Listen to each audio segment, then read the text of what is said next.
کنسرت حساباتی مکتب صنعتی رقم 1 به نام شاعر شیرین کلام استاد لایق شیرالی در تالار کاخ برهوای سغدیان برگزار گردید. در کنسرت حساباتی خوانندگان این بارگاه محصولات دستی خویش را به نمایش گذاشته پیشکش اهل صنعت دوستان کردند. در نمایش مهمانان از مقامات اجرایی، حاکمیت دولتی شهر خوجند، بخش فرهنگی، دیرکتوران مکتب‌های صنعت، مؤسسه‌های تحصیلات میانه عمومی و دیگر شخصان صنعت دوستی داخلی و خارجی اشتراک نموده به هنر دستی خوانندگان و استادان بهای بلند دادند. در نمایش هنرهای دستی خوانندگان از قبیل سوزنی دوزی، گل دوزی، زر دوزی، قراق دوزی، گردنبندها با نقش‌های ملی و اروپایی برای عروسان و دختران، دیوارنگاره، رسم‌های گوناگون، جلدهای بالشت، همیان، جزدان و جوراب‌ها با رسمان وطنی بافته شده به نمایش گذاشته شد.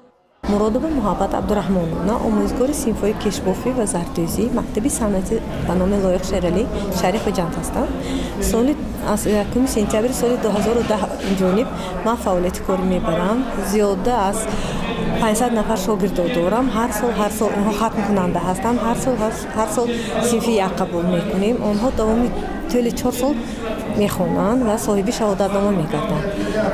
البته اینها میتوانند هم جهتی اقتصادیشان کار کنند، هم یکچند سیخ‌های خانگی گشودند دخترای ما.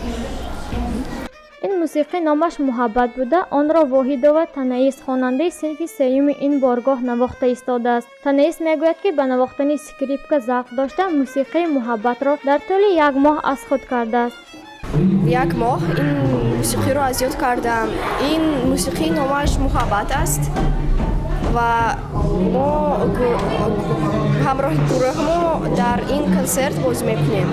پدری من در رباب بازی میکردند و به من معقول شد و من به خشک رفتم و خواهرم در فورتپیانو میرود، من در اسکریپکا.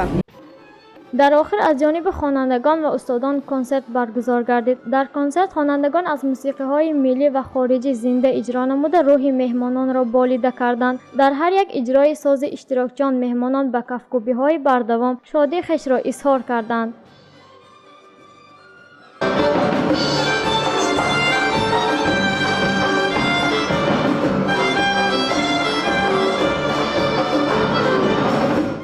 باید ذکر نمود که تاجیکان از قدیم الایام صاحب هنر بوده، در عرصه جهانی با هنر و استعداد و مهمان نوازی خویش معروف گشته است. با ساز و نوای دلفریب کنسرت حساباتی به آخر رسید.